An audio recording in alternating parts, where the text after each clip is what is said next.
అఖిలాండ కోటి బ్రహ్మాండ నాయక ఆనంద నిలయ వర పరిపాలక అఖిలాండ కోటి బ్రహ్మాండ నాయక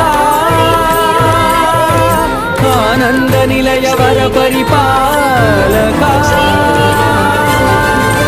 ఈ కొండపై ఎవరి మీద ఈగ వాలినట్టు తెలిసిన ఉగ్ర శ్రీనివాసమూర్తి సాక్షిగా, జ్వాలా నరసింహుని సాక్షిగా, 10,000 శేషుల పడగల బుసబుసల సాక్షిగా ఏం చేస్తానో చెప్పండి.